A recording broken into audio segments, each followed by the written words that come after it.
easier to get items standing here quietly rather than asking for quiet.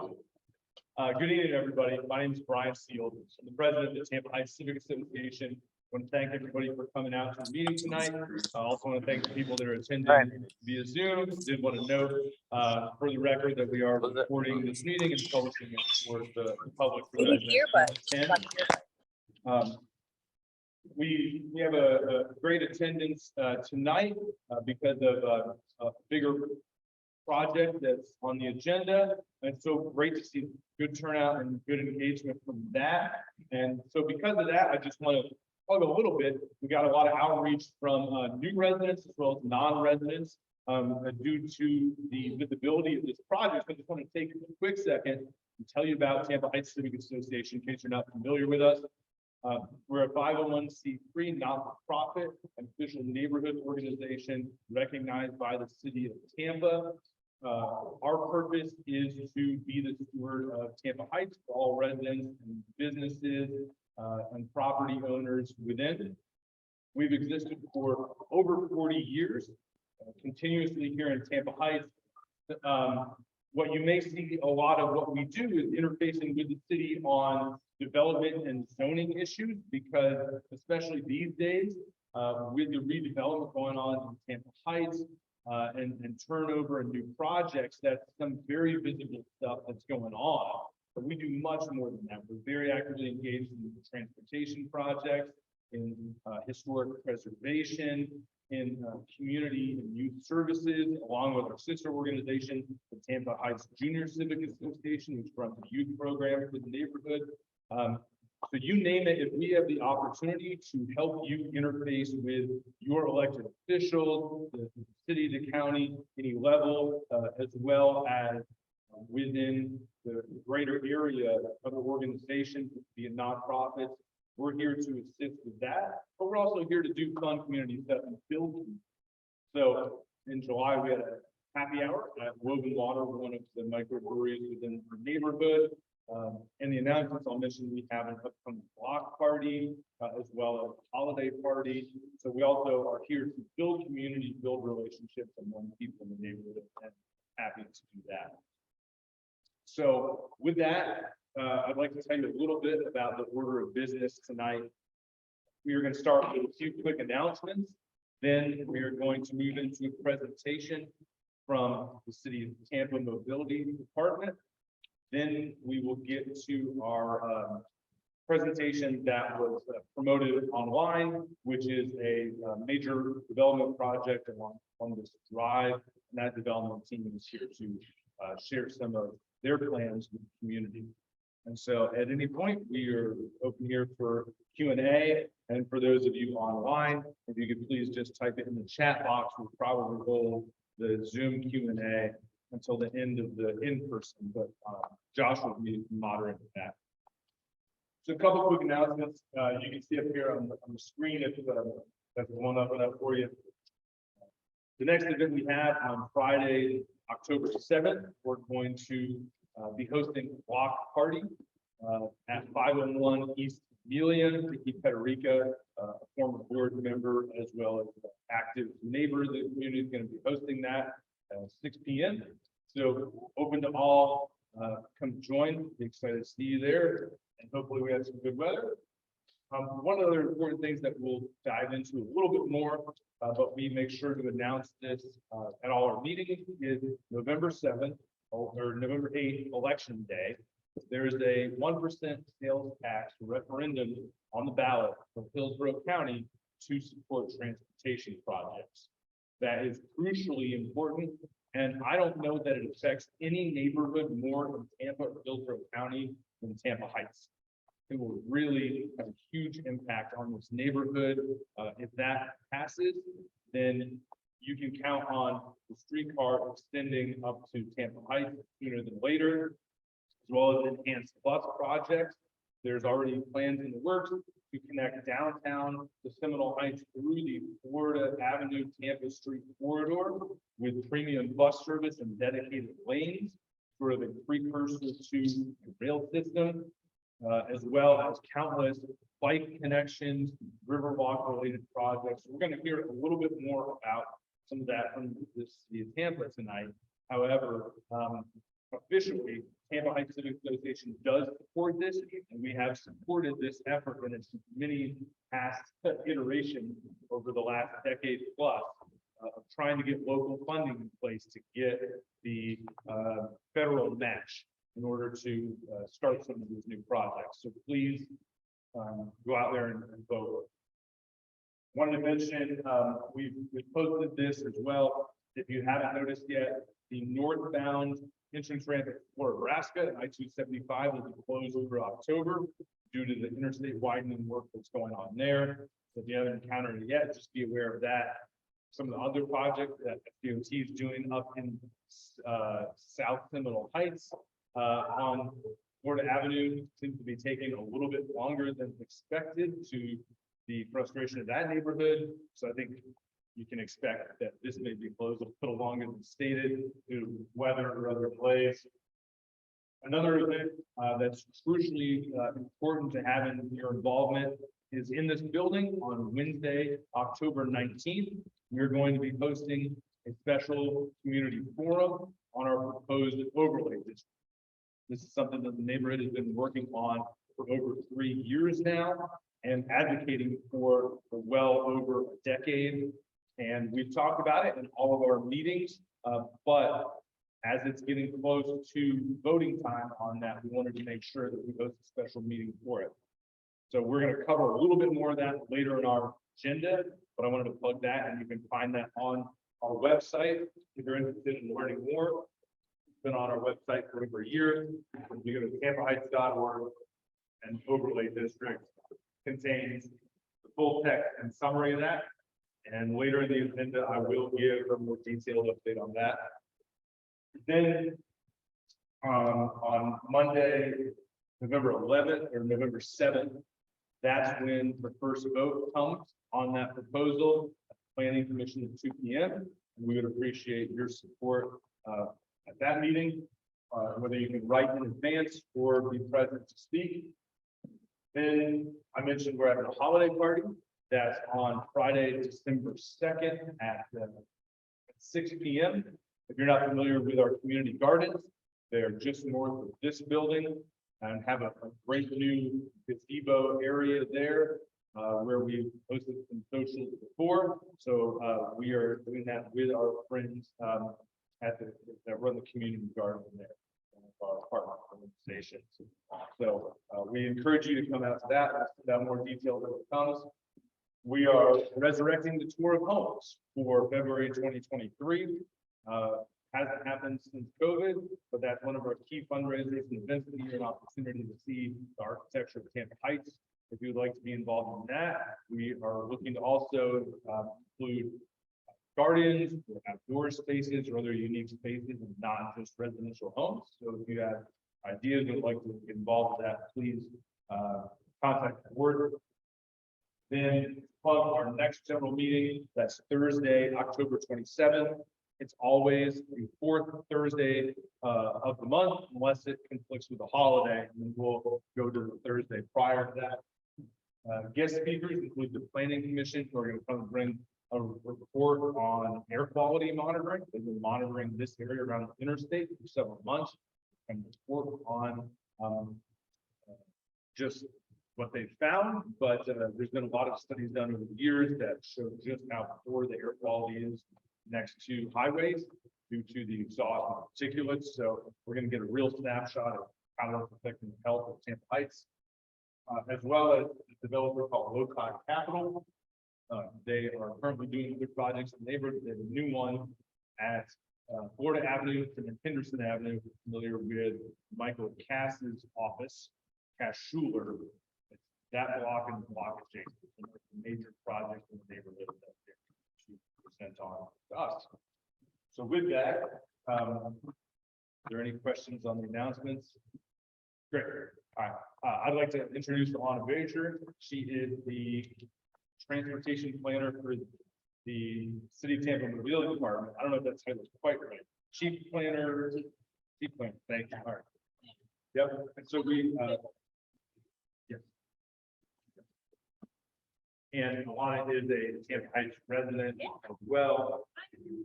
You want me to stand here? Perfect. That's correct. And so I would like to let everyone know too, the microphone is directional. So if you have a question, we'd like you to possibly come up closer to this way and at least enunciate as best you can so people don't hear it. PowerPoint.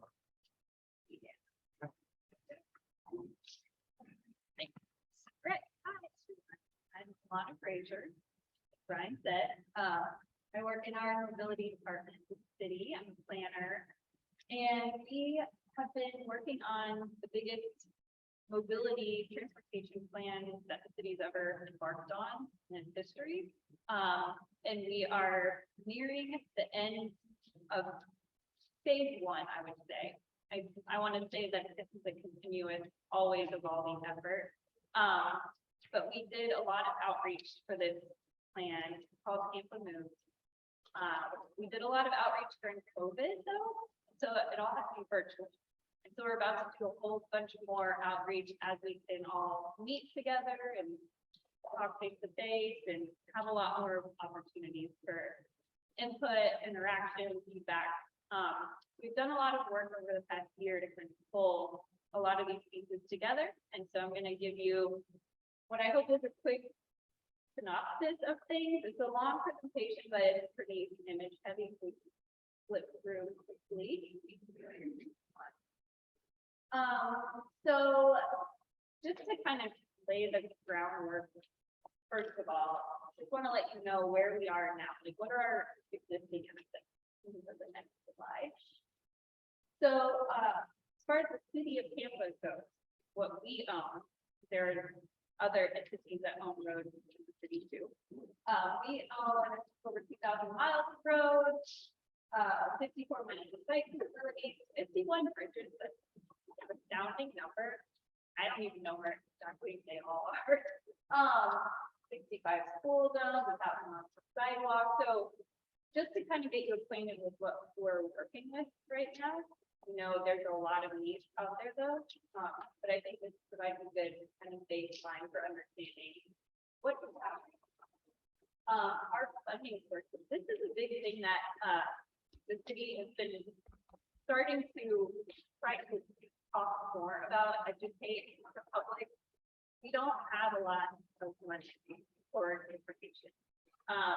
We have a lot of different funding sources that come in. From whether it's from the investment tax, which is going to run out in a few years. And we get a little bit of that. We have right-of-way fees, multimodal impact fees. We have some red light camera funds. We get money from FCC and the county. They own roads in the city. But our biggest funding sources are local option gas tax. That funds most of our capital projects. So what we do, everything we do is, there's a lot of bridges, there's a lot of roads, there's a lot of repaving, there's a lot of signs, there's a lot of just things like adding more artistic elements to make our streets a little more lively. We do a lot with a little bit of money. So just to break down our existing capital budget, we have about $11 million per year on average to do all of those things. Maintain our existing assets, pave our roads, make sure our bridges don't collapse, make our streets safer, complete the walk and bike network gap, restoring sidewalk gap, adding more bike lanes, managing congestion, connecting land use and transportation, so making that place element, and then what we can do as a city to support transportation. So we definitely know there's a problem. We are city residents too. We have streets that really need to be repaired. A lot of them. You can go back to the other one, 2097. Can anyone guess what that is?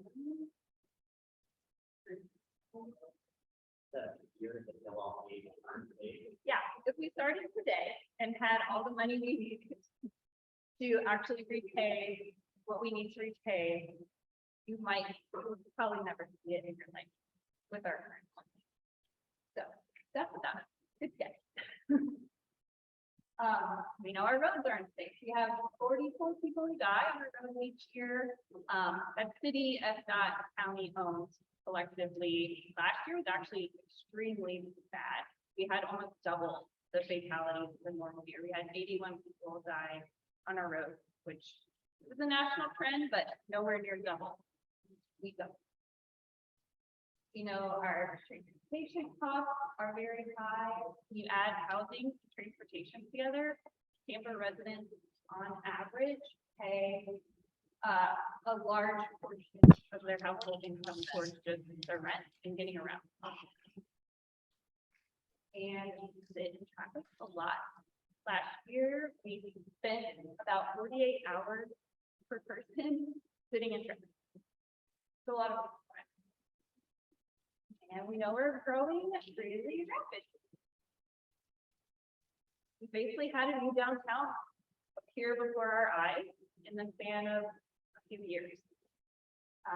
We're a very hot commodity now. But our funding is not even keeping up with our basic maintenance. 40% of our roads are poor or failing. That's like on the precipice of no return. We have several downtown bridges that need major rehabilitation.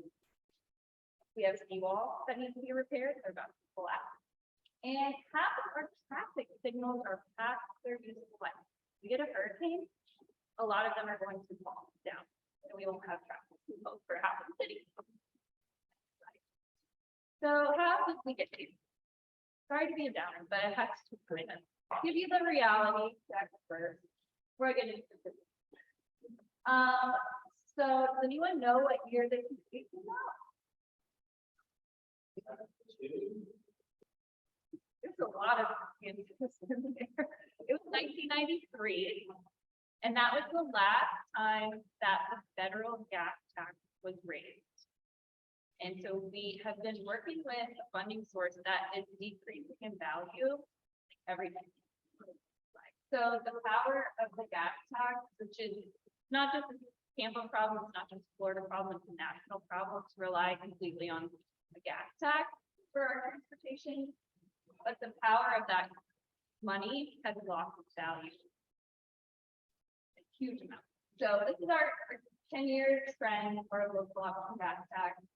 It's remained very consistent, but from 2012 to 2022, we've had a 22% inflation rate. So what was 10.3 million, about the average over that 10-year time, what would have been 10.3 million in 2012 is about 8 million in 2020. So it's just dwindling and dwindling as our infrastructure and assets are starting to crumble even more, become more expensive. So our old ways of doing things won't work anymore. We're at a big transition point at the city and how we've done things. What we've done in the past worked then. We made big investments in corridor infrastructure projects, getting a lot of money from FDOT and the county and the Fed. But what we're trying to do now is do more with less. So spreading the resources out, doing more with semi-permanent treatment, what we can do with paint and design, and not these massive capital projects that require right-of-way acquisition and digging up curves. We're not going to do that for the foreseeable future. So that was my reality check. Sorry to be a downer. But going back to the vision, because that's what we're focusing on now. How are we going to do things differently? So I want to recap what we heard from the community over that year of COVID that we did a lot of outreach. Next slide.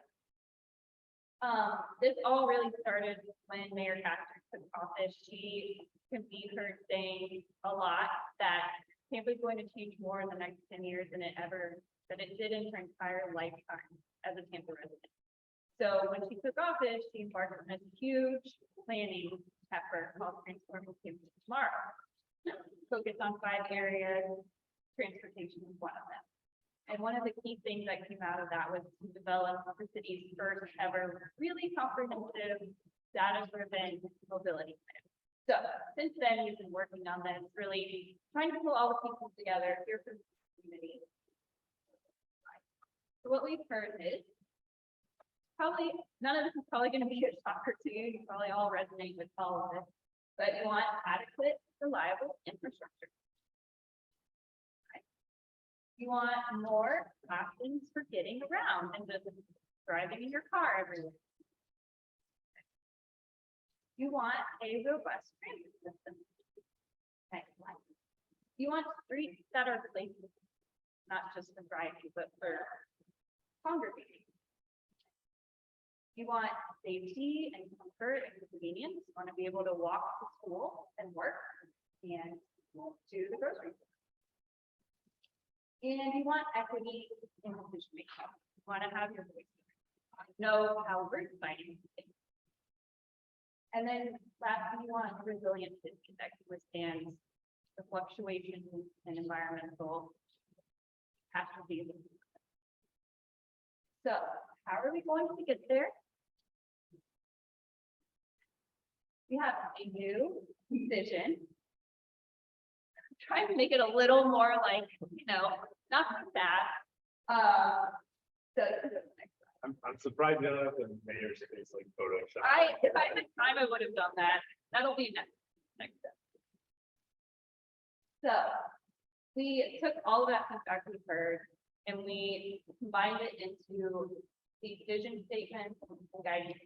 So we'll be able to walk, bike, and take transit more efficiently. We'll spend less time sitting in traffic.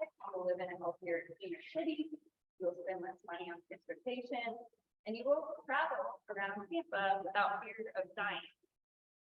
So all of that kind of forms the moves of Tampa Moves. Mobility for all, opportunity, vision, equity, and safety. Those are our guiding principles. And that's how we are going to prioritize our project going forward. Previously, it was very, I don't want to say it, random, but a little bit just, put a fire out here, put a fire out there. We're being proactive now. We're looking at the data. We're understanding what our needs are. And we're being equitable in that decision making. So all those guiding principles that you saw form a really data-driven approach to how we prioritize those projects. So we have the gaps identified, we have the potential solutions, and then we rank those projects based on different criteria. So I'll give you an example. We tested this with our sidewalk gaps. We took all the sidewalk gaps that we were aware of in the city, and we ranked them based on certain criteria. If it was near a regional route, if it was near transit, if it was near school, if it was located within a community of concern, if it was on a Vision Zero corridor, a corridor where we know it's unsafe, all of those give you a higher rank. We can start to weight some of those gaps and see, okay, these red areas, we should really start to focus our resources there. We have a limited pot of money, that's where we should start. Let's go to the next slide. And the equity piece, just to give you an example, this area in green that you see on the right, there's a lot of red, that's Sulphur Springs. Those are the highest need sidewalk gaps. In that top image, that's where we show sidewalk requests in the public. There's none, like there's barely any. We can't keep going off of people just asking for things. We have to use data to know where the actual need is. So it's a good example of what else is to come. We have a lot of maps you can see on our website. Skip to the next slide. So these are our focus areas of our plan. Each of these areas will have projects, policies, different processes to really pull everything together. And our commitment to you is to listen first and then listen again. Lead with data, distribute our resources equitably, do more with less, align our resources and policies, and seek funding from every possible avenue. We spend a lot of time applying for grants and going after any possible funding source to augment that very small budget that we have. So you're going to continue to do that, but in a more equitable, data-driven, focused way with policies, plans, and technical data to support that. So what's next? We have, I should take a picture of this. So you can reference this later. So coming up, we have 3 town halls that we're calling Planning for Campus tomorrow. So you're going to hear at those updates from our mobility plan. So what I just presented to you, you'll also hear about our climate action plan and our comprehensive land use plan, which I know this neighborhood is very focused on. So those 3 planning efforts are huge for our, and this is one of the last times in the next probably 5 years that you'll get to weigh in on what is the next 5 years, 10 years for the city of Kansas like. So I encourage you to go to those, to learn more at that website. Please share that with your family and friends. You can request this presentation too. We're trying to get out there in as many ways as we can. Happy to add on agendas. And then you can go to our website and look at that and make comments, weigh in on everything. Some of our mobility teams, the mayor. So yeah, we've got a lot of really great people. Things are aligning at the city. Very excited for the future. Happy to take any questions. It's when you were looking at sidewalks, walking, and could you do that against the average income, the number of cars that individuals had, was that big? Yeah, so I mentioned that community of concern aspect, and that is something that our group TCO developed. And so it looks at all of those factors, 6 different factors. You know, number of cars per household, age, median income, all of those factors that kind of collectively identify some underserved areas. So it's a big factor. Yeah, Brian, Tim Marks, Metropolitan Ministries, Brian referenced the trolley. Brian referenced the trolley. Can you talk to that a little bit as it relates to this funding initiative with or without the funding coming through? Well, we had, yeah, so we had the idea for the streetcar extension, which right now, after a lot of public involvement, it would be coming north on Florida Avenue, turn down Palm and head south on Tampa Street. So that's the preferred alignment, but we don't have the funding to make that happen. We actually even got so far as to get a grant from FDOT, a state level, $70 million, but we had to come up with the other 70 million, and we just don't have it. So as of now, the streetcar project, the extension is just on hold. And we're going through the FTA process to try to get funding, but there's still that match element that we're not able to meet. So we want to see it happen, but it's on pause for now.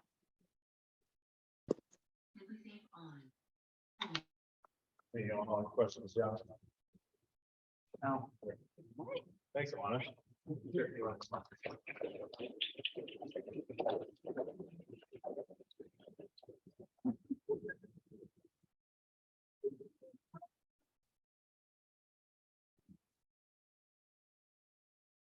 Right, next on our agenda, we're going to invite up the team from, I think it's officially Tandem and Campbell Street and Big Bavaria and Warren Campbell team.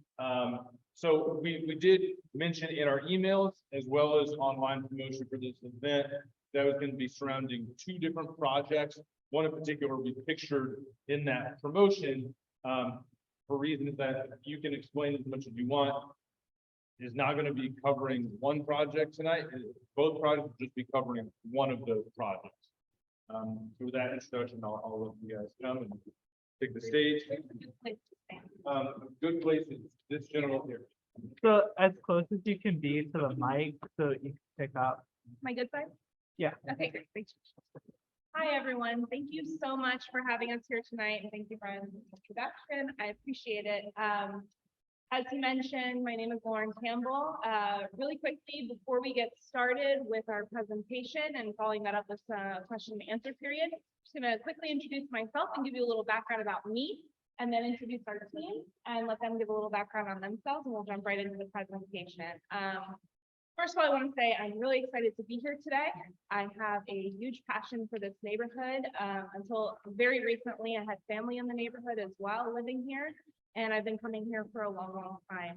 I'm a local broker and developer. I've been working in real estate for over 10 years, and I have focused primarily in urban core neighborhoods, working on infill projects. And my specific focus has been on ground floor retail and hospitality and how to activate those spaces in a way that's meaningful for neighborhoods. So from my perspective, I have no interest in doing a dual Starbucks Chipotle drive-through. That's for someone else to deal with. I'm much more interested in giving you guys really amazing retail experiences that you guys are proud to go to and that I'm proud to deliver. Some recent projects that I've worked on include a 4-block area that's a mixed-use project I'm working on in downtown Tampa with another partner. And for 3 years, I spent a period of time with a developer over there doing retail and hospitality development and activation in the Edge District, which is the neighborhood on Central Avenue in downtown St. Pete, just behind Tropicana Field. That is my background. I am super proud to be from Tampa for the last 15 years, so I'm not a true native, but I like to say it's my adopted city. My partners from Chicago, Dimitri Naxis and Chris Walsh, are here with Tandem Development. Josh Kruger unfortunately could not join us, but he's been in some of the other meetings we've had. And then we've also got Wayne Dunkelberg from Baker Barrios, who's our architect. Our attorney, who is unfortunately not able to join us this evening, he's at a hearing for another project, is Tyler Hudson, and he's a local Tampa Heights resident as well, some of you may know. So I'm going to hand it over to Dimitri and Chris. I'll let them introduce themselves. Hi, my name is Chris Walsh. I'm with Tandem and Tandem Development, and our partners on this are Campbell Street. And again, Josh couldn't be here, but we have our roots in Chicago, but we've been in the Tampa area for about 5 years now, looking at properties, trying to find, and we're really excited about this property. We get up every day. We love what we do. We love to build these buildings and build communities. These buildings become vertical communities. So we really spend a lot of time. You can see on the board, some of the projects we've done in the past. We're a little different than most developers. We actually hold on to our properties, which may sound a little odd, but it's actually a pretty odd thing in the business. A lot of developers end up flipping properties. They don't spend as much time. It's more about the money. We have a management team. We actually build the buildings. We have a construction team.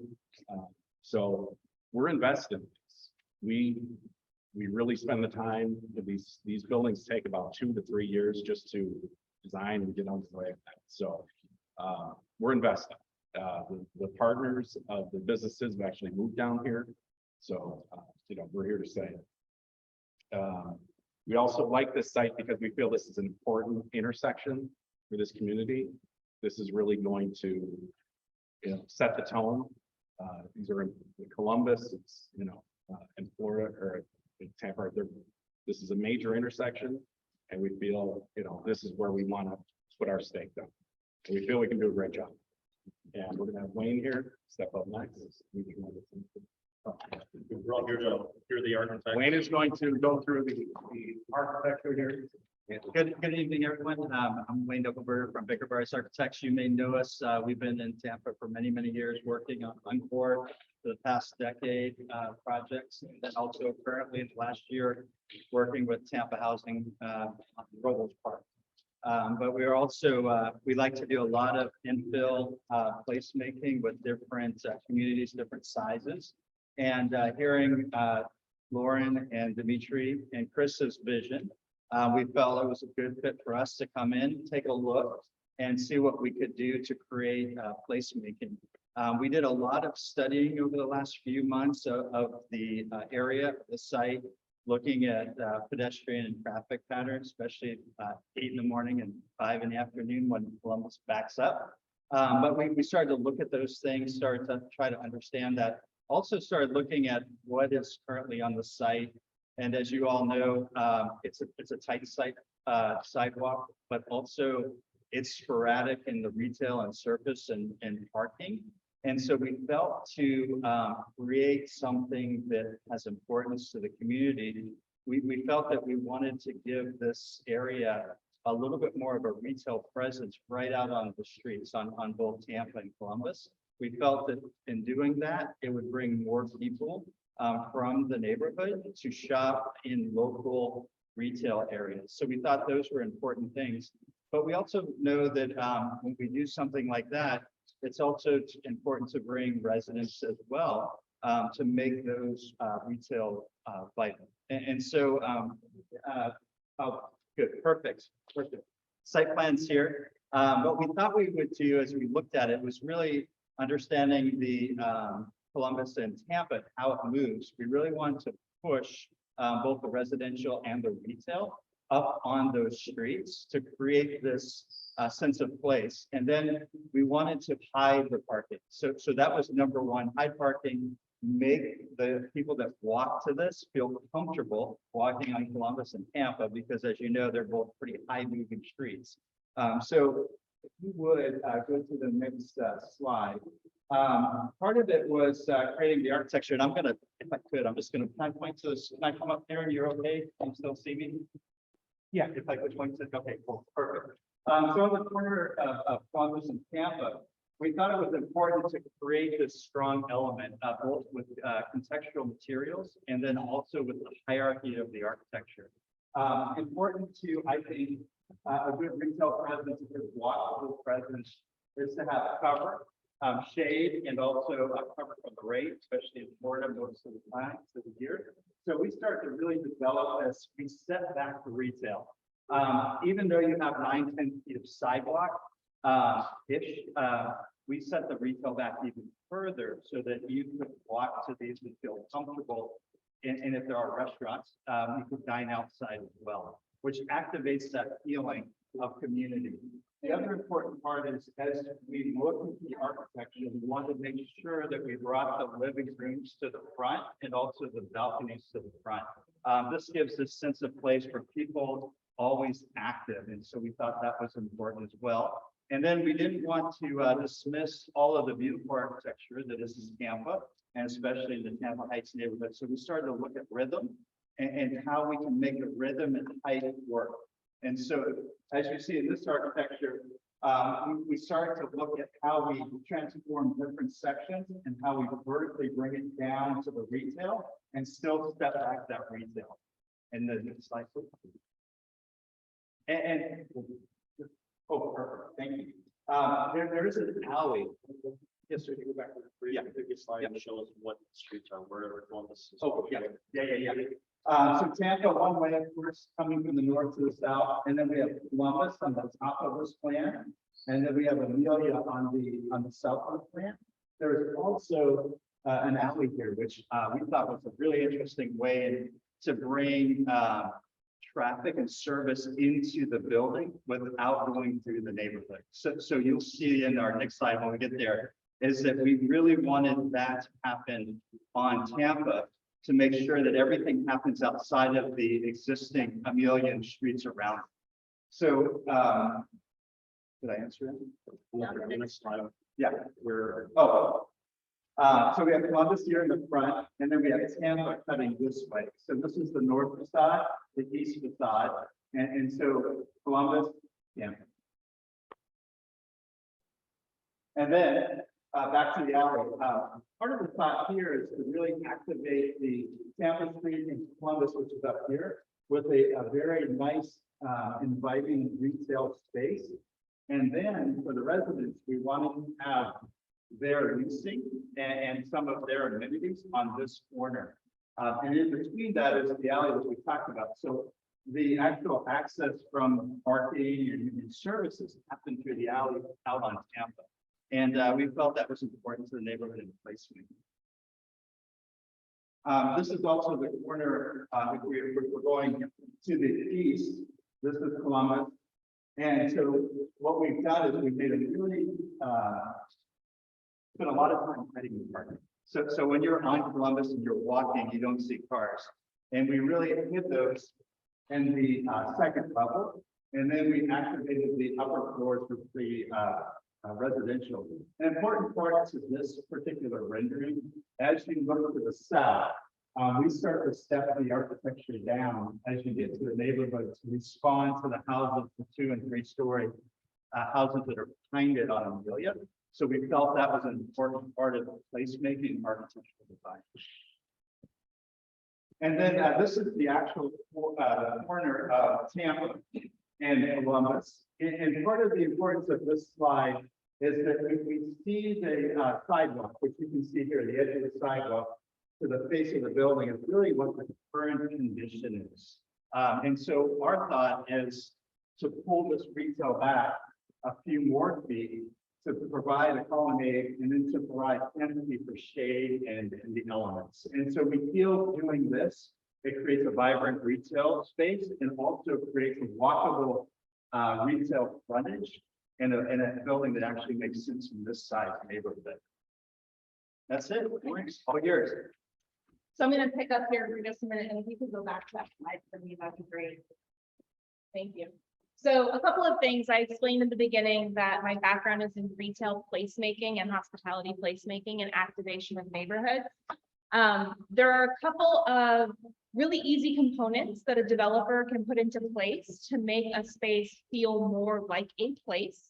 And there are also some additional things that we can think through and work through from an architecture standpoint, which I believe we did well, that can create a space that is more conducive to local tenant opportunities, right? So typically when you're looking at large apartment complexes like this, you have your traditional 2,500, 3,500, 4,500 square foot users. Now I can accommodate that if I need to, but Wayne and his team worked really hard in giving me what I wanted, which was a much more shallow depth retail. So typically if you were to go to a Subway at a shopping center, or you went to Chipotle, they have a 60-foot depth.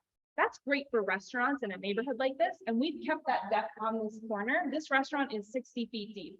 You're gonna have a beautiful opportunity for a local restaurateur to come in, have all the kitchen space he or she needs, and plenty of seating for everyone in the neighborhood. But what about the rest of the retail? We're giving you 11,502 square feet of retail, and it's not all going to be a single restaurant, right? So on the remainder of this frontage, we have chopped that retail depth down to about 25 feet. It does a couple of things. The first thing it does is instead of creating long, dark bowling alley spaces, where you walk in and there's no sense of place, it's all back of house, it's very dark, you can't tell from the outside, you know, you go back past your, someplace open, I'm not sure. We don't want that feeling. I want you to know when these places are open, and I want you to see your friends shopping in there. So we're gonna take the space and we're gonna elongate it across the sidewalk space and create active windows where there's light. The light is filtering all the way through. That space feels vibrant, it feels full, and it's giving shop owners who might be dry goods owners, they may be a small grocer, it could be a coffee shop, the ability to show the neighborhood what they're selling, who their clients are, what's happening inside. The other thing that it does by committing to a shallower depth there is two things. Number one, it gives us better and more ability to hide the parking because we're stretching that retail instead of condensing it into a square. And that's kind of creating a facade that's covering up most of that parking that happens on the first floor and all of that transportation that's happening behind the scenes on that alley. The other part of it is that I'm going to be able to deliver to local entrepreneurs, startup companies, local favorites who maybe need a better or more convenient space. They're growing.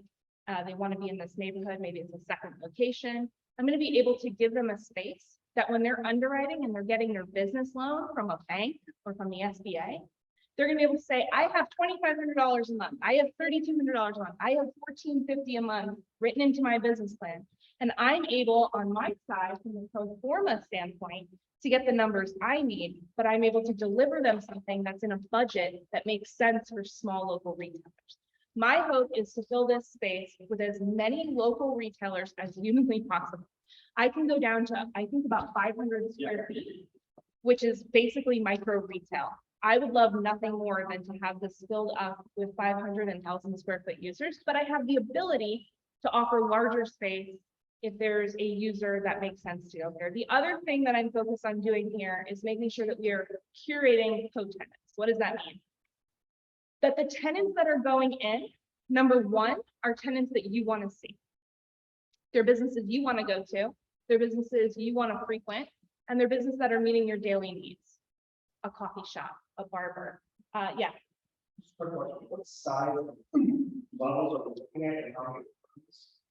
And then the other question is, if we do have parking for cars, is there going to be overflow for those cars? Or places to do that and the parking to the side of the road? It's a really great question. I'm going to hit some of it right now, and then I think I'm going to come back to you first during Q&A, and we can repeat the question. I think that's a two-part question for them to answer. If you don't mind, if that's okay. Okay. So regarding the retail space, I want to be able to provide you with your daily need uses. You know, I think that we all know Armature Works is wonderful. It's beautiful. I take my family there. I bring family in from out of town. I can't wait to show it off. I'm sure it's similar for you to one degree or another, unless people are parking in your front yard, in which case I don't, it's not me. That being said, it is a regional retail and hospitality node. It is not meant specifically and only for the neighborhood. My goal is to provide something to you on this ground floor that's active, that's interesting, that's supporting local users, and that is for you. Every day you feel like this is your coffee shop. Every day you feel like this is your bar. This is your dog store that you can go and pick up the food that your wife told you to pick up and you forgot yet again. I do it all the time. I think that I'm going to be able to deliver something like that to you that I'm really excited about. And I have a background in being able to do this in downtown St. Pete for the last 3 years. Anyone who's been over there and walked the Edge District, each of those tenants is handpicked to both work together really well and also to work for that neighborhood really well.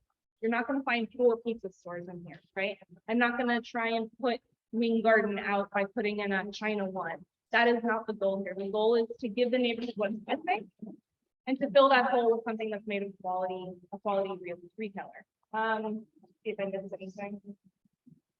I think that's all I've got.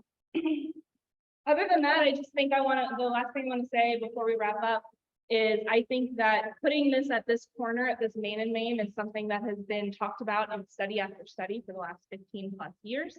Most recently, it's been in the HART TOD study for the streetcar.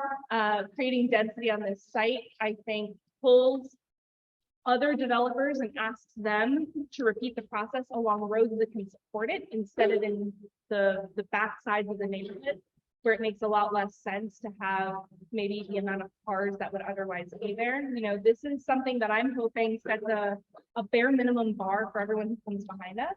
And with any luck, with its success, which I believe fully in, I think that we'll be able to hopefully over time do more projects that feed the neighborhood what it needs. So with that, unless anyone else has any comments, I will open it up to questions.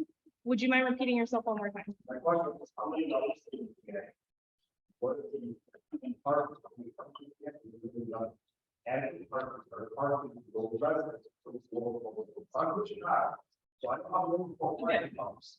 It just infuriates everything. So Wayne, I think that that's best for you to answer because you've got all the numbers in your head. So there are 248 apartments. They're a combination of mostly studio and 1 bedroom. There are a couple of 2 bedrooms, but those are only on the corner.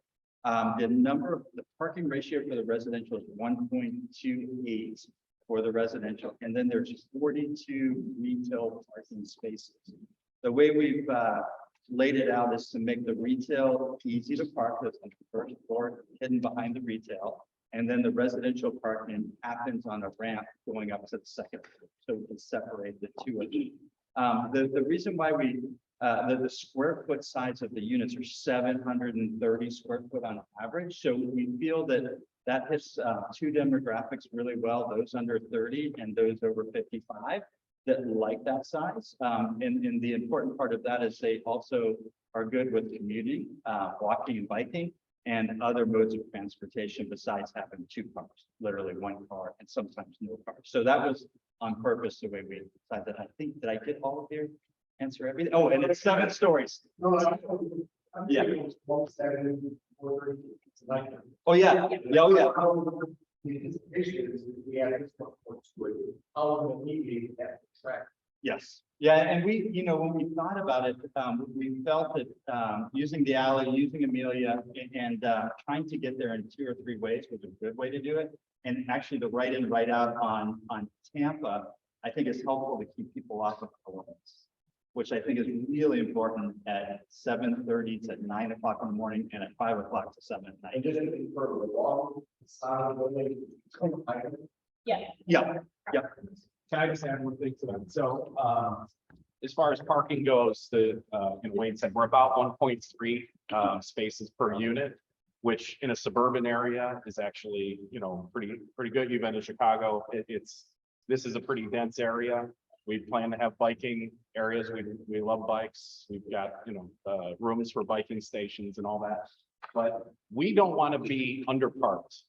As a owner of the building and someone who has to manage these, and this gets back to, we manage these buildings. We hear the complaints. We don't want it to be underparked. We've been working with Wayne, trying to, get the appropriate amount of parking. We were pretty squeezed for a while. We're pretty comfortable now that this is what we're going to need for this building. And it has to do with the size of units and all that as well. The other thing I would say is there's actually 5, I think there's 5 penetrations onto Columbus right now, driveways that go out. We're planning to bring that down to 1. And, we feel that's going to help the traffic as well. So all those things and going into the back neighborhood, using this back alley, condensing things down to 1 or 2 spots where you can enter the site, it will all help traffic. Lena, so I'm gonna help moderate so that folks can hear there. So, go ahead, Lena.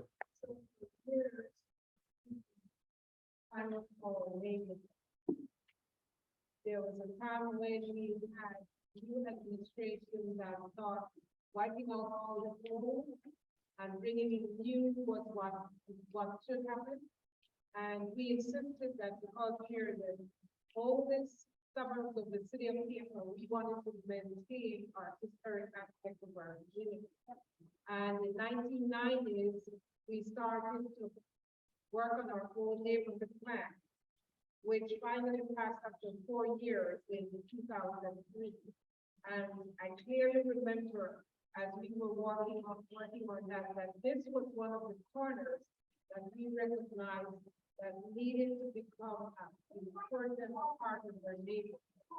So what you're doing actually is fitting in with what we've done for years and years. And I'm excited that finally the focus is on that corner. And then we need some more down on the north side to be able to connect all the pieces in all of Tampa Heights. And so I commend you all. And I wanted to ask about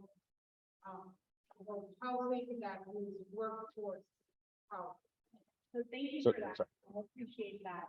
I've spent a long time loving Columbus and really looking for the right partner. Warren, if I could just, I'm gonna help. No, I'm gonna help. The comment was, Lena gave a quick history about our neighborhood plan, pointing out that this is a key corridor, in need of, new development for this neighborhood. And then her question was on, workforce housing. I was saying, thank you very much. I appreciate your support and your comments. I've loved Tampa and specifically Tampa Heights and Columbus a long time. I've looked for a long time for partners who could see the vision there and who saw the promise. And I'm really excited that I found that, or I feel like I've found that. So it's very meaningful to me personally. have anyone support this superintendent. To answer your question about affordable housing, we need to talk a little bit about. The zoning that we're seeking, the zoning that we're seeking is requiring us to put up 10% of the total number of units as affordable, between 80% AMI and 50% AMI. So we're going to fill the requirements as required by the city.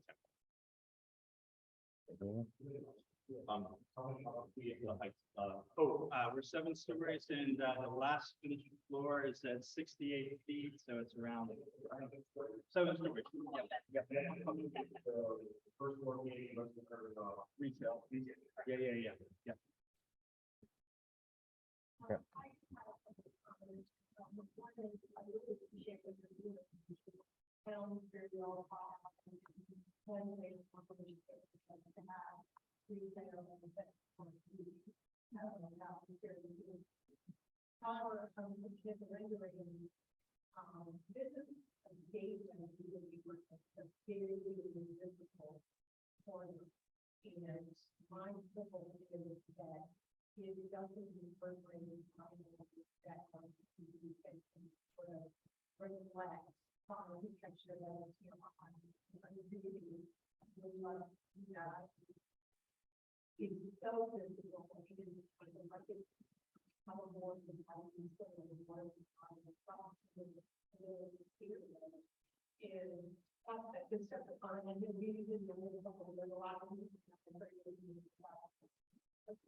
Sure.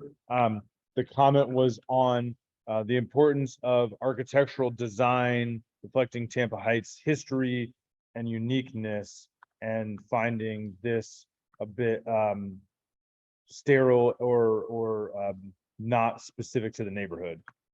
Correct. And I can comment really quick on that. We're early, really early. This is our first pass. And so coming to meetings like this and getting everyone's input is important to get a building that you all appreciate. And so we're here to listen and collaborate. So that's a very great comment for us so that we can then work on it. So we appreciate that comment. Thank you. Yeah. Sorry, so I just had. Kareem, go ahead. My question was, is there any impact?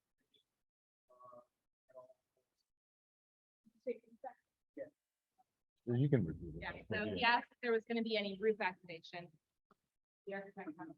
Well, I think Chris is going to it, but we have 2 tiers of roofs. We have one over the parking deck, which is on the alley, which would be a deck for the residents. And then on the very top floor, we do have an amenity that opens up to what we would call a sundeck. So not a swimming pool or anything like that, but more of a sunset deck that you can see into the city. So it makes it interesting. But small. Okay, so how about Faith and then Paul? A couple concerns with the, you mentioned that it's an urban area. Well, it is, but it's an urban area with a major lack of transportation options. So currently, it's very common for households to choose. So that's my other concern. The other thing is, I guess safety, on coming in and out of the parking, garages. Both those streets are currently one-way streets and people are really fast. And also the backup of traffic on Columbus, which I don't think you can widen the street. Just to near have. Yeah.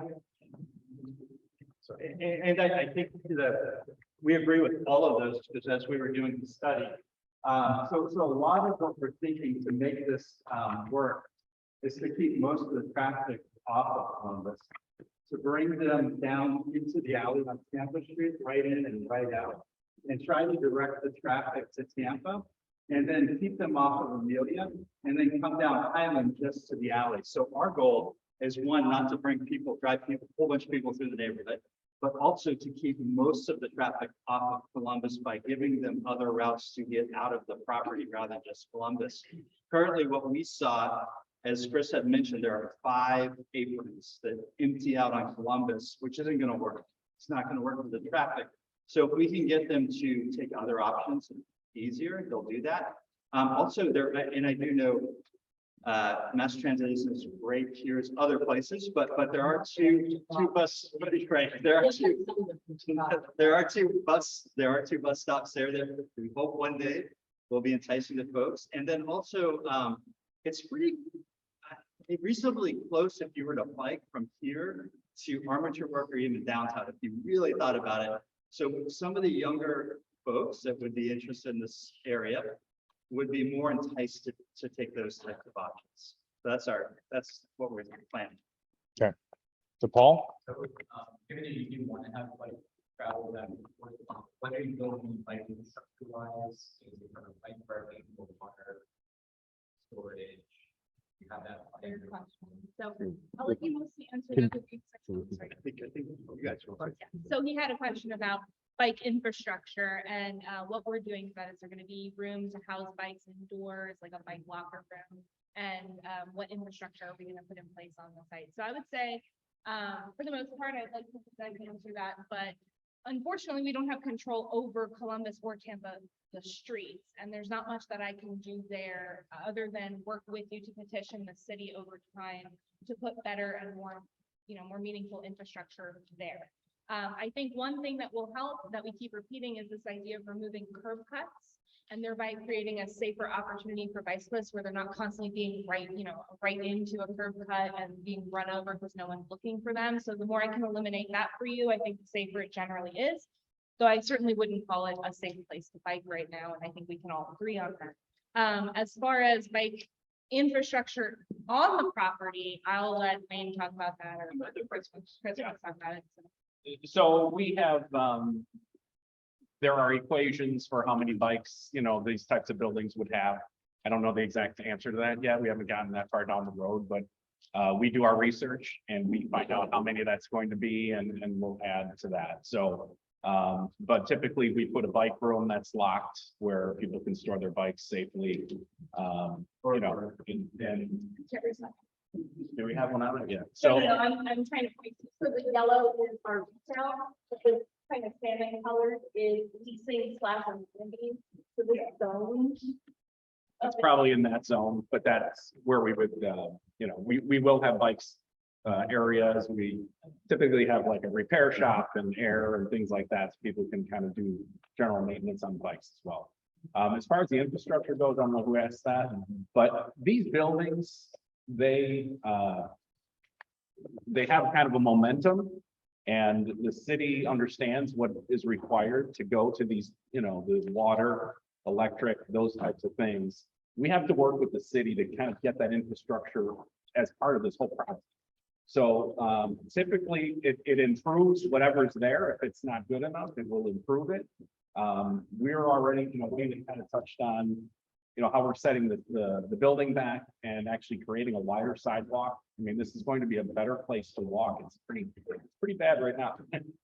It's not the best place to walk or bike right now. We're planning to improve that just on our own, and even taking some of, the property, the private property, and making it so it's, the whole pedestrian experience is a lot better than it is today. As far as exact commitments, what will actually be improved, that comes as we get into civil engineering, but all of those things do, because if we're here, someone else is going to build next door and someone else, and the city understands that that's coming. Yeah. So we're already talking about the requirement to do We're still early in the process. I would say zoning work would probably take us past the holidays for sure. And by the time we start chapter from the start standpoint, it probably wouldn't be until like the third or fourth quarter of next year to start construction. And then another 18 to 20 months after for construction. 24 before this is finished. The question, in case those didn't hear it, was, what's the timeline for this? And it'd be perhaps 2024, best case scenario opening. I'll be Yeah. Yep.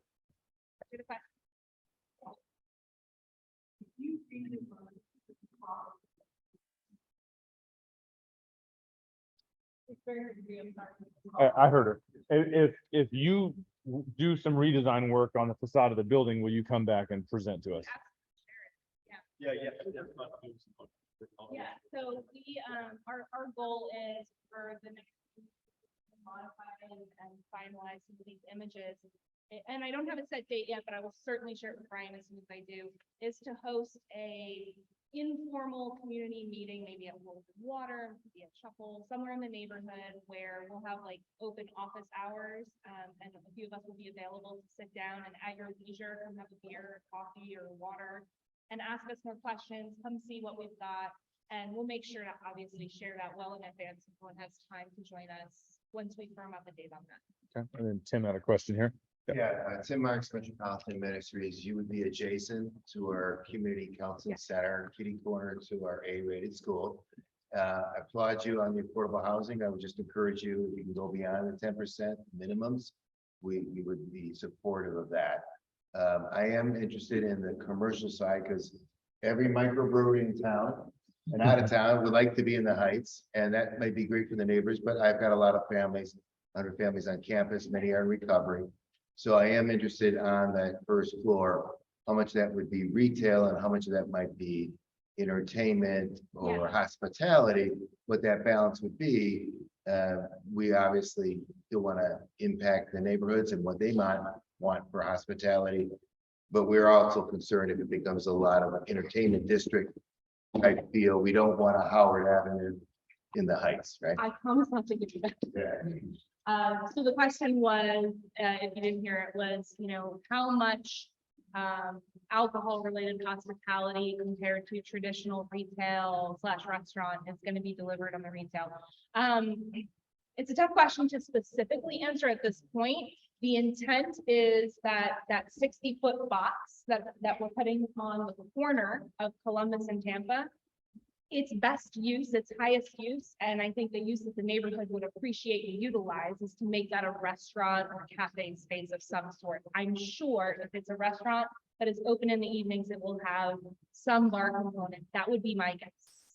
Other than that, my intent is, as I told you before, to deliver to you a daily needs retail frontage there. I want to make sure that I'm giving you what you need and what you want.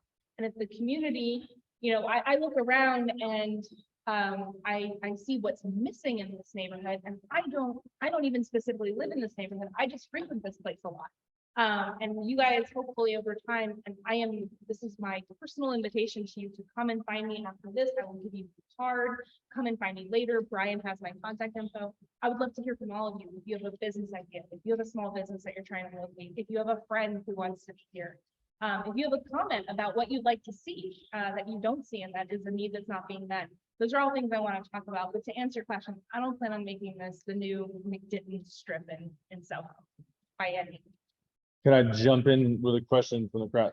There's one online, and if I could interpret it, it was a question about green space. And personally, I was thinking the same thing. Obviously, this is, you know, a fairly urban site, but there are quite a bit of trees on some of the vacant properties, but it's filling out pretty far with, you know, density of building.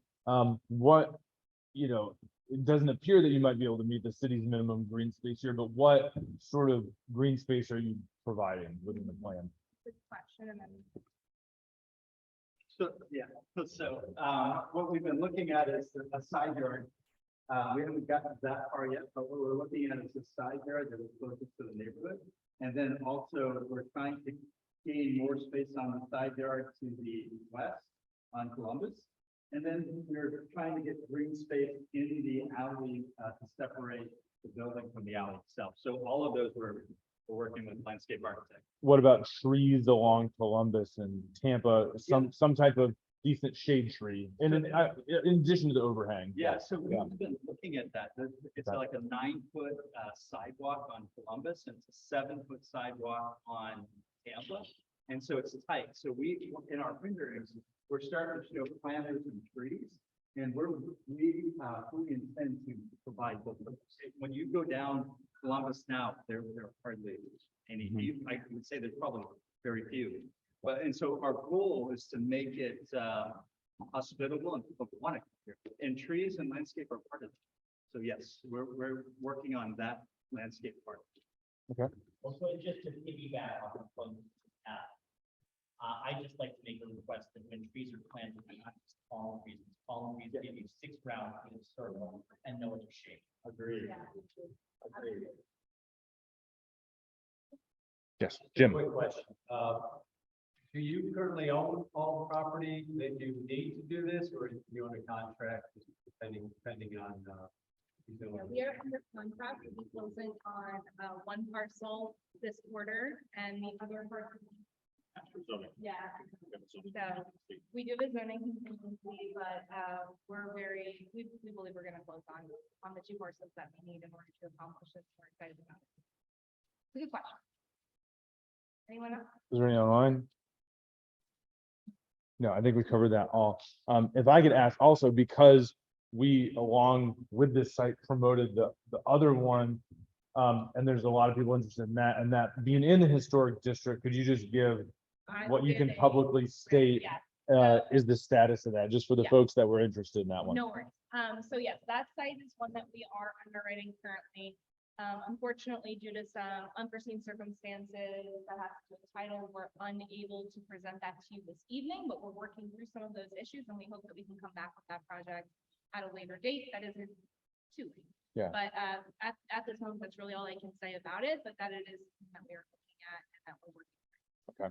And for the record, if anybody's wondering what site that is, didn't see our posts about it, it's the one to the east across the street from Joe Haskins Bicycle Shop. If you know where Joe Haskins is, it's across Ford Avenue from that. So, The southeast corner of Tampa or Columbus and Florida.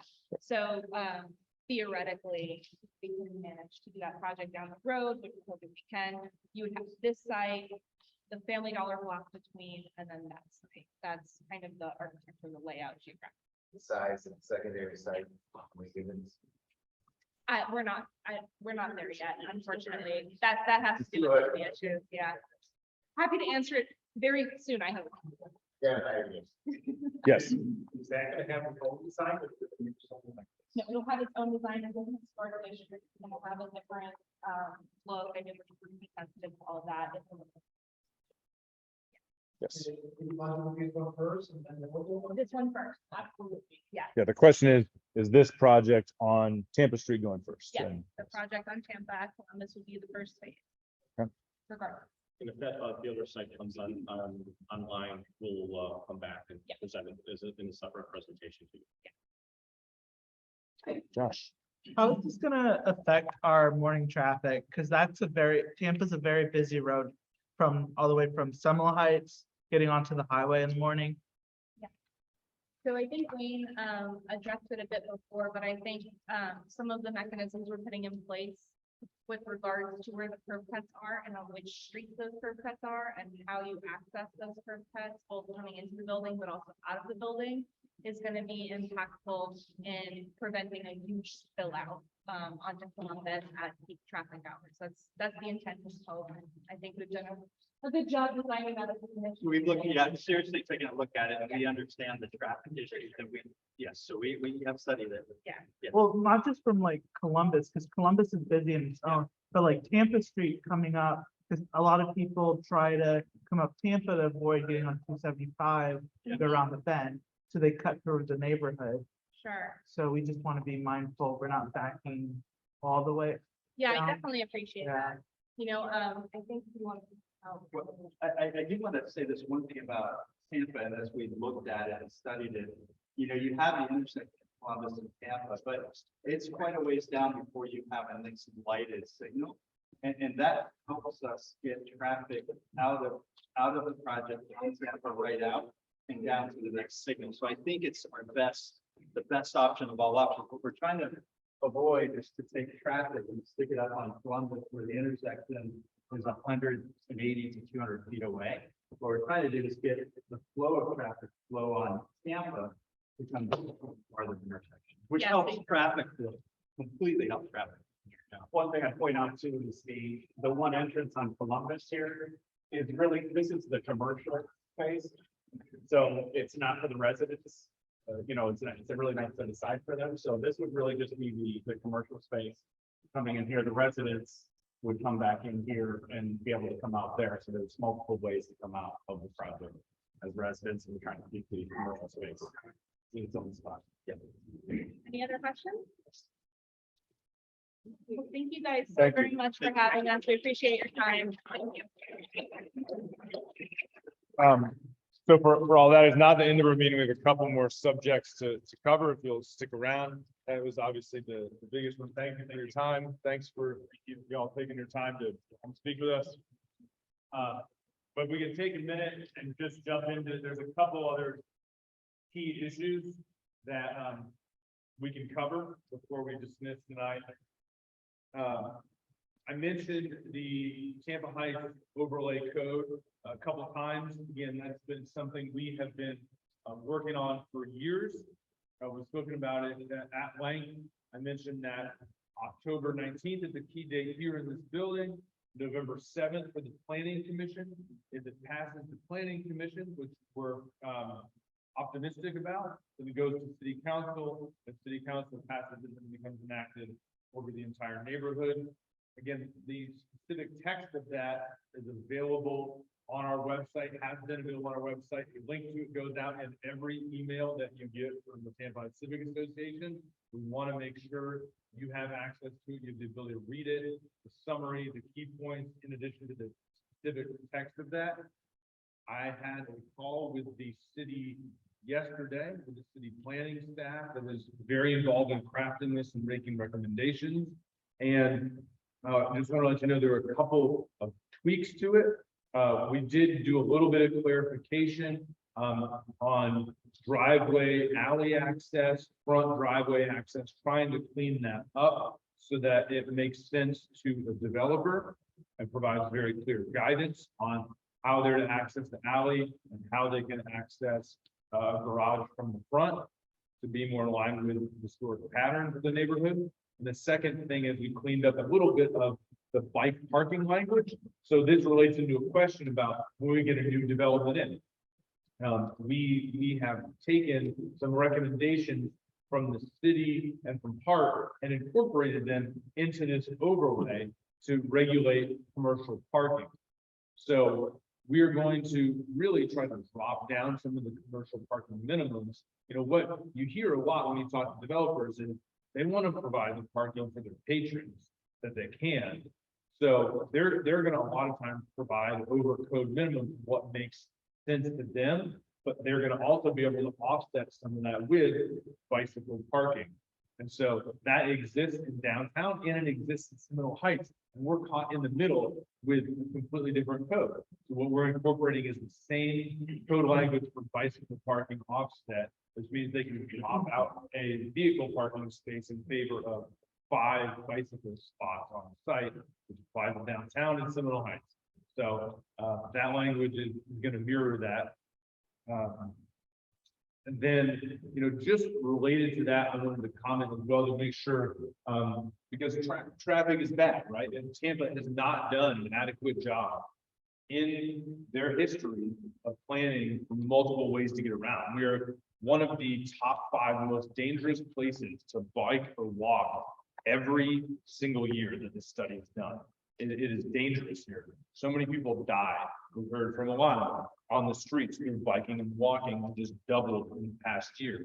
It's bad. The city's serious about doing something about it, but they don't have the money to do it unless that transportation sales tax passes. But we also want to make things more walkable through design.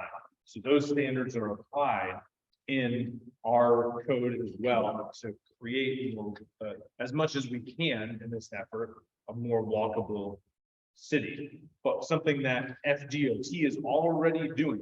And they came to our last month's general meeting and gave us a little bit more detail on it, but more is to come. Tampa Street, all the way from downtown up through Seminole Heights, Florida Avenue North, and then Tampa Street South. That entire corridor, you see it going on right now in Seminole Heights, is being torn up for some stormwater projects. That is coming to Tampa Heights on both corridors. The drainage situation, there is really no drainage infrastructure for that whole corridor. And so they are going to be tearing up these roads in segments over the next few years and redoing some of that. So be aware it's going to happen. That's part of the climate change resiliency to make sure that we can handle our stormwater and flooding coverage. So it's a necessary thing, but it's going to be challenging. The upside of when they are tearing up those entire corridors to do it is they're going to be widening sidewalks. They're going to be putting in more shade trees.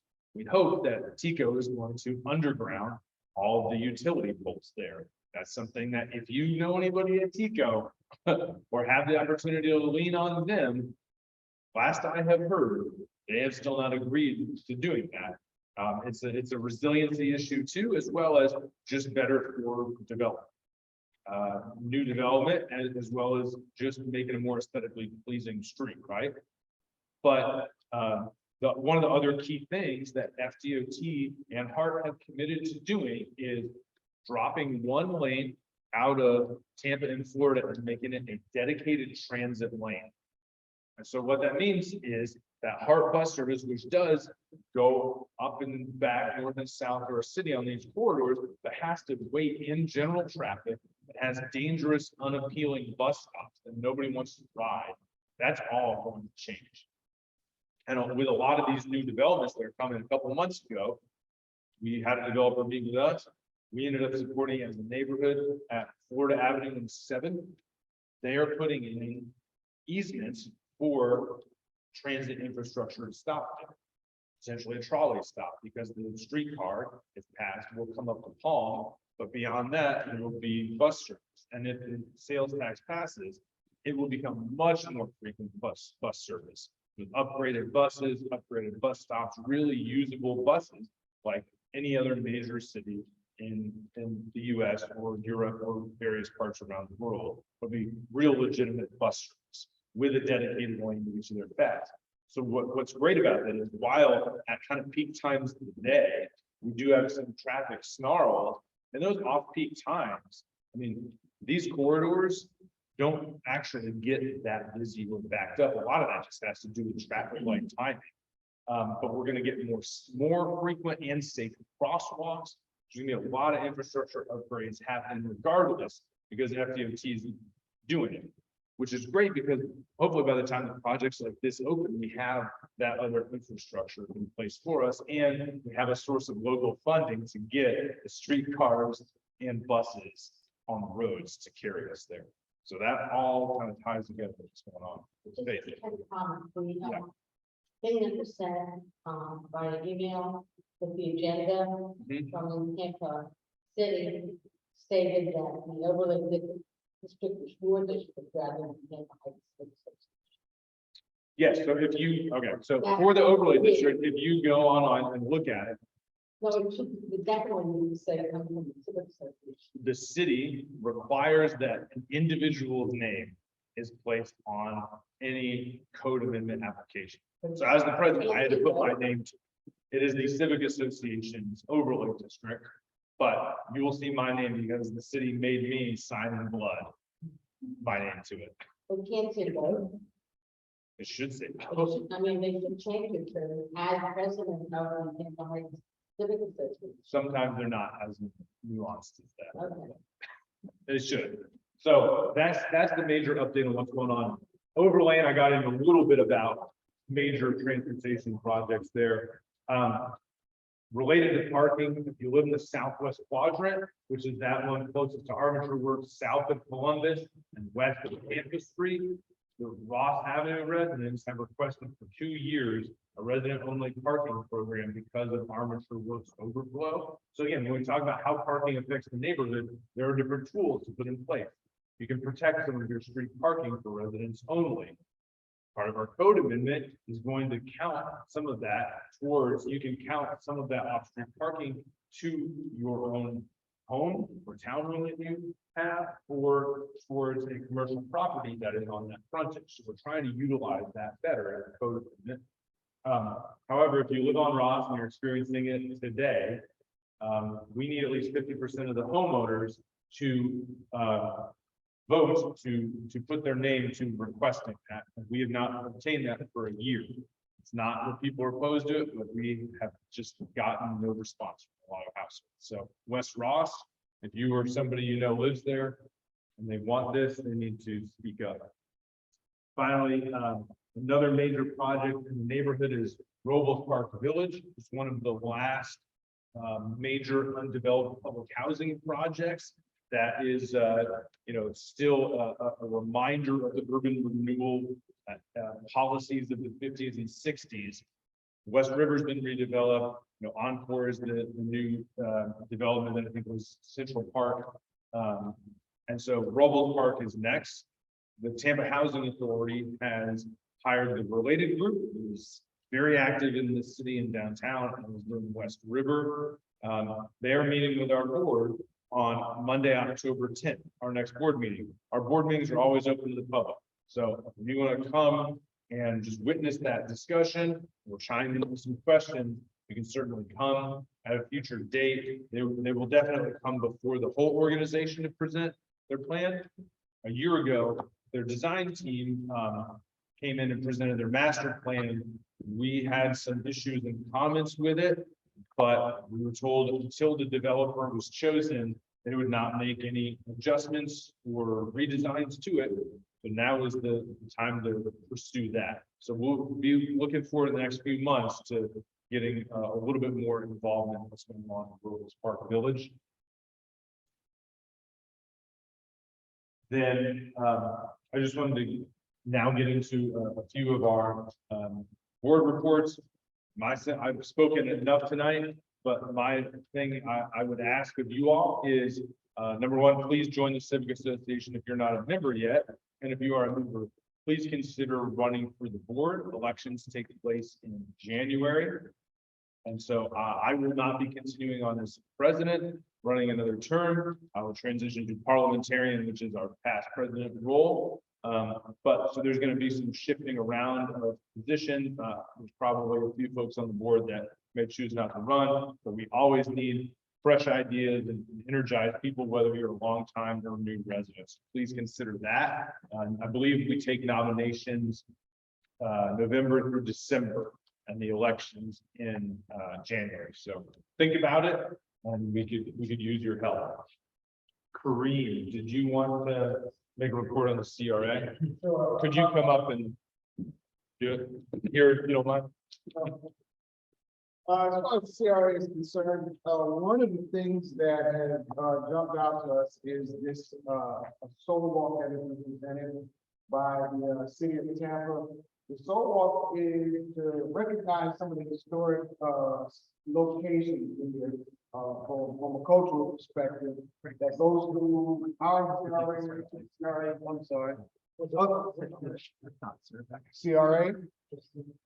Okay, so there are community redevelopment areas that has TIF dollars that actually look at summer life areas to actually improve them.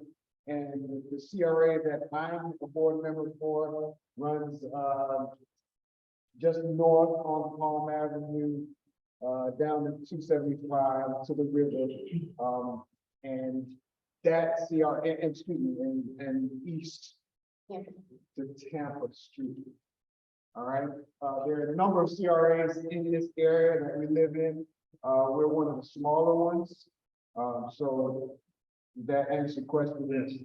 Okay. So,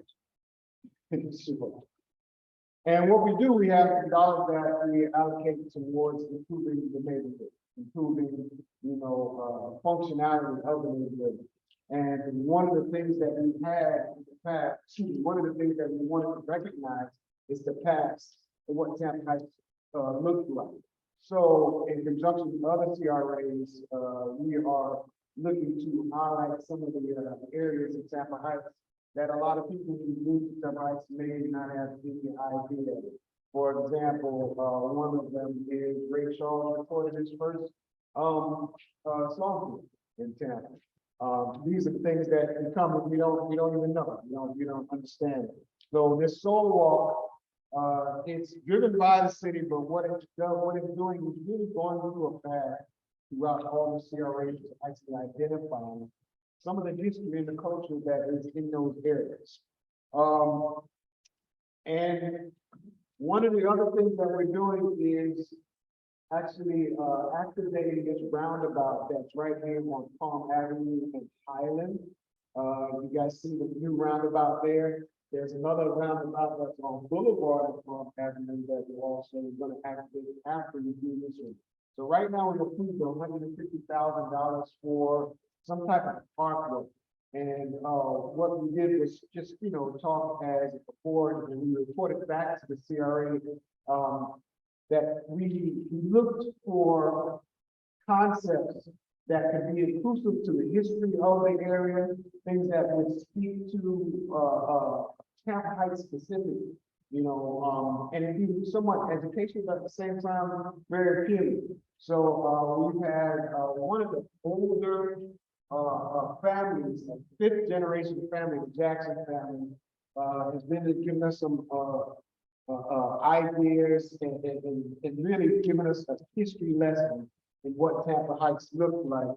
And, even from the demographics, we talked about the entrepreneurship, the diversity of the area. A lot of the things that he talked about urban farming, but what he said was, Tampa Heights had a rich culture and it was a blueprint of what everybody thinks that the world should look like. And that was African American history, Italian American history, Spanish American history, and Cuban culture. So we wanted to be able to really highlight that conceptually into art. We're still going to be accepting what that might be. We have some setback understanding now and making sure that we can have it at a certain height and things of that sort. But it's going to be a pretty big piece that we're looking to put right. The first one will be right on Island and Palm Avenue. Other thing that we just here recently, and I gotta let Brian know how thankful I am for him. We were given from developer of the CRA, a wet zoning district that was given to us, and also a noise ordinance. I think that happened today. The continues happened today, correct? Yes, yes.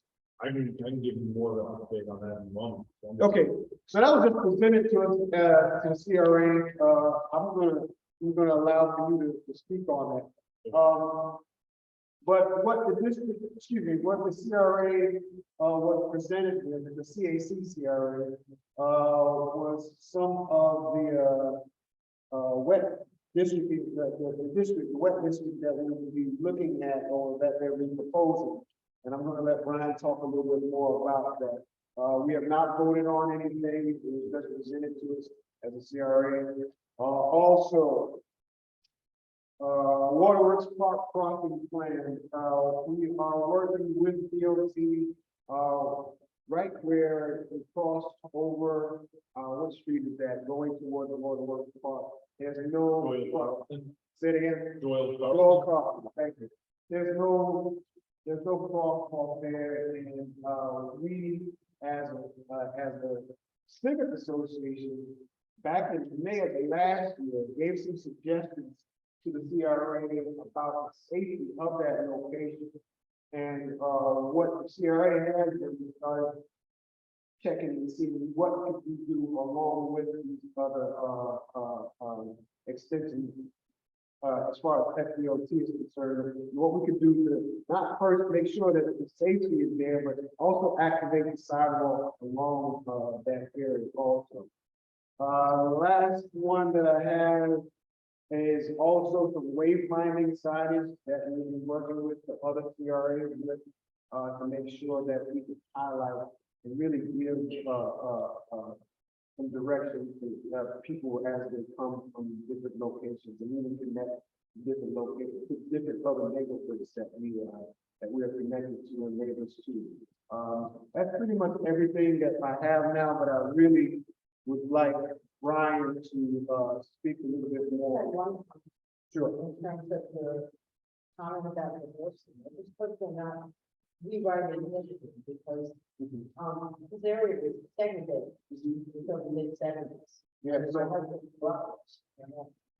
so basic comment was about about not wiping away or erasing the segregated district, that we call Tampa Heights. And what we did and what I've been making sure that I do is to make sure that we remember, what the soil is that we're standing on, and what it looks like, and being able to capture it for the sake of not just the past, but just to be aware of where it is that we live. Because a lot of times people move to new areas, they have no idea what was there before. And I think that's really tragic for people to not understand where they stand, what soil to stand on. But that's it.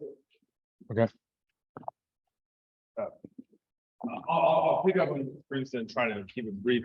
For those that may not know what a CRA is, it's a community redevelopment area created by state legislation, and counties can designate them. So the county signs off on basically what the city wants. The city, I think, has 5 or 6 CRAs, but what it allows them to do is capture future tax revenue and keep it within that district. Normally, all property taxes that go into the city general fund, and the city can spend it however they like within their parameters, right? But if you have a special district, like is up here, that the primary owner of probably 90+% of that land is the developer of the armature works site. But what that means is all the tax, not all the tax, but a portion of the tax revenue generated from that site, anything above the baseline year.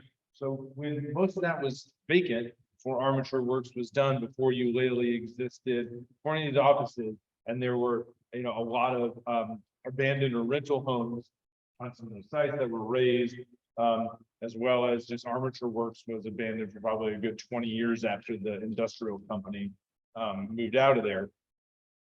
That tax level base, anything above that is money that stays in the district and can be bonded upon to raise funds, so to benefit redevelopment. And so this civic association, probably 20+ years ago, or ish, was instrumental in creating this CRA, this for redevelopment.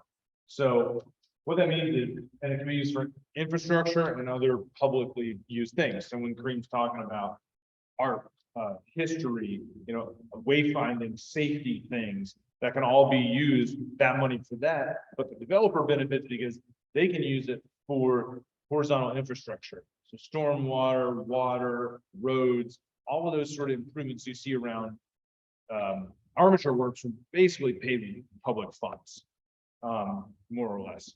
And so there's an oversight committee of the community, which Kareem serves on.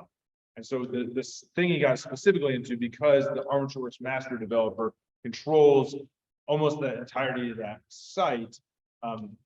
That site is put in a special kind of zoning within that allows them quite a bit of flexibility to do what they want to on that site. And something that came up and sort of slipped under the radar. Normally they're pretty communicative with us, but this slipped under the radar is they're doubling the wet zone, which means the square footage of the ability to sell and serve alcohol is doubling. So when we hear concerns about this not becoming the next Ybor City or an entertainment district or something like that, that was something that got proposed that was supposed to be heard tonight at City Council. We didn't find out about it until the end of last month. Along with that, there were changes put in there about allowing outdoor noise until later in the night. Current city code is 10 p.m. They're pushing for 12 p.m. and armature works building specifically 2 a.m. And so normally these are hot button issues that residents really care about because that affects a lot of quality of life stuff. And so we've been scrambling the last few weeks to try to get answers on it and get clarity on it. And so that developer has chosen to seek a delay from City Council to try to re-engage the neighborhood a little bit more appropriately on some of that stuff. That's the main update. So please be on the lookout for that. But we'll probably include that in one of our next emails because again, it caught us blind and we were trying to get answers. We didn't really hear back until last week. So we've been scrambling to try to figure out what's going on, and we haven't even really been able to notify the public of what we know because, I mean, I talked to him like 2 days ago, so we'll keep you posted on that. Any CRA questions? Okay, moving on to transportation. Rick Hernandez is not here tonight. He's a transportation chair. But I think one of the key things we wanted to mention is it's been in our emails. And we mentioned FDOT came last time. They're doing major works on the interstate, not just what's coming up at Tampa Street and Ford Avenue, but the interstate and this whole interchange is about to be redone. And it's going to be massively impactful to Tampa Heights. A lot of that was also we weren't really informed of what was going to happen and how it was going to affect people and how it was going to affect historic homes. So we've been trying to understand that and push back on FDOT for some of that impact. Some of that they've been willing to make a few accommodations on. Mostly they are design and landscaping items, and a little bit of some alignment items and making use of the vast amount of open land that they own adjacent to their interstate and putting it to community use, which we've been trying to push on. There is a survey online that is open until October 7th. That is in our email. And we need to do another better job pushing that out, but we want Tampa Heights residents to respond to this as best they can to get, FDOT, it's like trying to move the Titanic with a single paddle. But we may not be able to move it much, but however much we can move it, whether it's just making what they're building more appealing to a historic neighborhood, or again, employing some of all of this green space for public use, whether it's sport courts, parks. We have a million ideas about what can be done with that. We want the public to weigh in on that. So I think that's the key thing. We've talked a lot about transportation tonight, and I think that's the other key thing to cover. Then, Lena, do you want to say anything about what's going on with the Junior Civic Association? Yes. Oh, sorry. We can put it on our website. It's if you get our email newsletters, it was linked in the last email newsletter. We'll keep sending it out up until it closes, and I'll probably put it on social media in the next couple of days as well. Yep. Okay, so regarding Junior Civic Association, last meeting, I announced that we had gotten a grant from the Children's Board. Today, we were told that the grant has been withdrawn. It was a grant for a reading program for our children. And we put in the application to have it at 2 schools. Well, many of you know what's happening at the schools. Teachers are resigning. They have major vacancies. And working with the Junior Civic Association inside the schools have many issues. Children's Board want what we submitted back then in March, which is quite different from what we are where we are today. We asked them to change the school. They wouldn't agree to that. So today they informed us that grant that was supposed to be $140,000 for 3 years has been withdrawn. That means that grant would have started our reading program in 2 weeks. And we were working on getting all that lined up. Our children need this kind of assistance because after COVID, many of them had not been to school. They're falling behind. They really need the community's assistance. So our effort now is to try to find funds for that gap. So anyone who could help us in filling in that vacancy that's happened because of that withdrawal, we're asking for assistance for those with our children. Our children really need this kind of assistance. There's another grant that we could apply for that's would come into effect almost a year from now. In the meantime, our children need help. I'm disappointed to say that. On the other hand, the county commission, we understand under the funds that they provide to us to do the wraparound services that include taking the children on college tours, providing case management, and also providing therapy in school, after school, and non-school days activities that keep our children involved and active. That we understand is approved for the next fiscal year, but that does not address the specific need for the literature and reading for the other children that we had. So we're initiating those programs now. They've gone on one college trip. They have 2 more over the next 2 weeks. And they'll take care of their visiting colleges. I'm telling you, it is so impactful to see our children who have no idea that college is an option. And to see them go to those schools and actually be able to see themselves being in college is something that we change lives. But that's where we are. For our garden, on Saturday at 9 o'clock, we are going to be at the garden. It's planting day. We fall garden during the summer. The garden just goes to sleep, right, Jim? And we just fight weeds. That's all during the summer. On Saturday, the garden, which is right down the street here, you're welcome to come, even if you don't have a plot, just come and hang out. All the gardeners are going to be there. We provide the seeds, we provide the plantlets, and people are able to select what they want for like a quarter or so. They'll pay for that plant their plots. I think we have several plots available for the first time since we opened 11 years ago. And so if you want a plot, you're welcome to get one, $50 for the entire year. Plus we commit to about 20 hours per year to assist in the general work of the garden.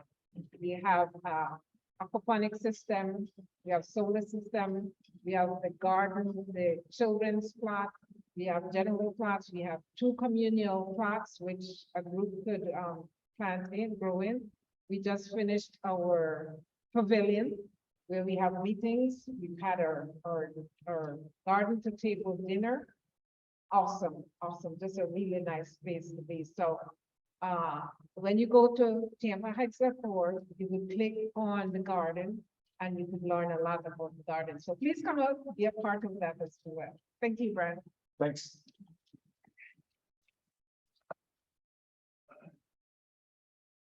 That takes me through our agenda for the night. Thanks for all that hung in there with us, both online and in person. Are there any new business or any kind of closing announcements to make? Right, hearing none, we'll adjourn for the night. Thank you.